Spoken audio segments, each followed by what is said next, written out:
Hello everyone, Russ Barker back again, finally after the month of August. It's September 2nd, 2019. The edition of the Better Cross by Barker video series. The month of August has slipped by. We were away on holidays and some other commitments, but we're back out in a cornfield. It's actually my own strip plot that we're looking at hybrid development, kernel development here today. This plot was planted on May 24th. We've got a range of maturities in here from the earliest is a 2750 heat unit hybrid 9404 through to P0075, a new hybrid that is 3000 heat unit hybrid. What we can see here today, I've actually picked ears off various hybrids here. This particular hybrid is the P0075, and a lot of you have been out looking at corn. I was at a function on the weekend and a buddy of mine come up and said, boy, corn is really changing. And yes, it is. And if you've been out looking, I'm sure you've observed the same thing. It's a good thing you're out looking. It helps you understand the grain fill stages of corn. Corn, from the time it silks to the time it black layers, is really a function of 5 stages. You have a blister stage, you have a milk stage, you have a dough stage, which is the stage we're in right now. Then you start to have the dent, and finally you get that last little dash to the finish. I kind of think about this period from pollination through to black layer, which is typically somewhere between 55 and 65 days, depending on hybrid, depending on type of growing season. I tend to think of it as a 500-mile car race, either the Indy 500 or, for you NASCAR fans, the Daytona 500. And the thing that I want to emphasize here today, when you're in this stage right now with yellow corn, which is what my friend was commenting on, this is what's called the dough stage. If you press your thumbnail into the corn, you'll actually get a bit of a squirt of milk. But it is yellow, it's starting to accumulate starch, it's starting to change that starch from a very liquid form to a more solid state. This here is P9621, a 2850, 2900 heat unit hybrid, puts up a lot of rows. It's a big yielding hybrid, but it's also a bit of a late finisher. It actually is about the same stage as a 3000 heat unit hybrid. However, this thing has got a lot of real late season finish.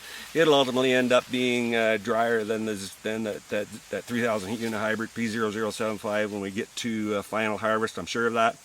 This is an example of P9404. It's fairly new 2750 heat unit hybrid, really strong grain quality, good jib tolerance, and it's the earliest hybrid in this plot.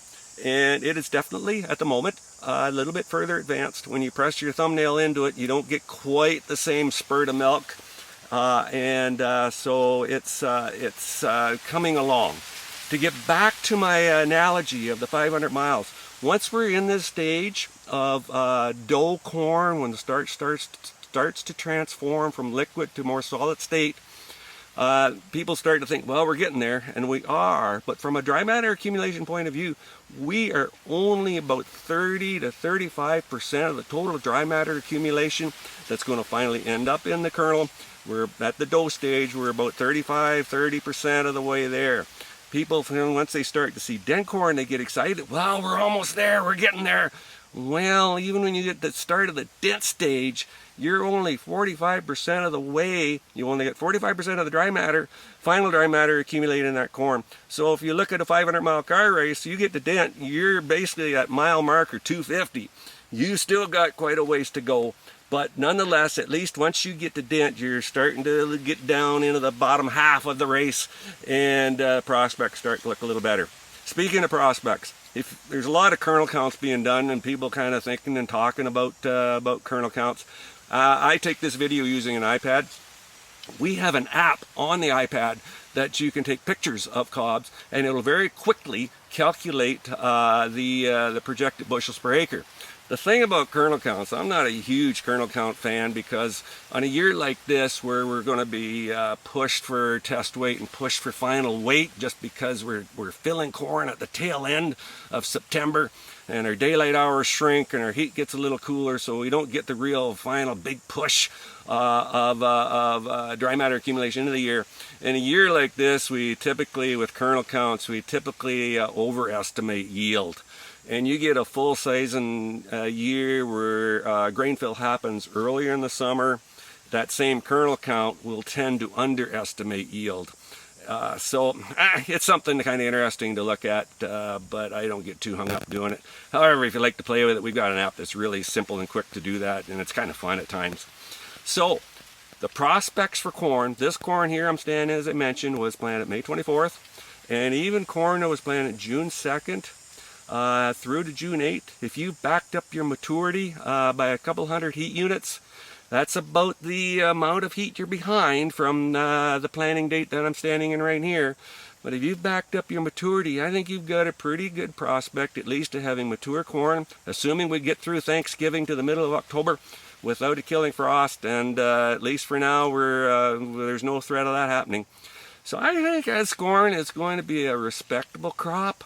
We'll find out. It's going to be wet. It might be a little on the light side from a test weight point of view. However, the prospects are starting to look better, and we'll see when we finally get into it. We're going to be back looking at this stuff a little bit later in this month and seeing differential hybrid development and talking about these individual hybrids that we have in this plot as we go forward. Other than that, that's it for today. I hope you have a great week. Kids are back to school, so Mom and Dad, you can take a bit of a deep breath and say, yep, we're got a bit of time that we can devote to our own pursuits while the kids are at school. Otherwise, have a great week, and we'll talk to you soon. Thank you.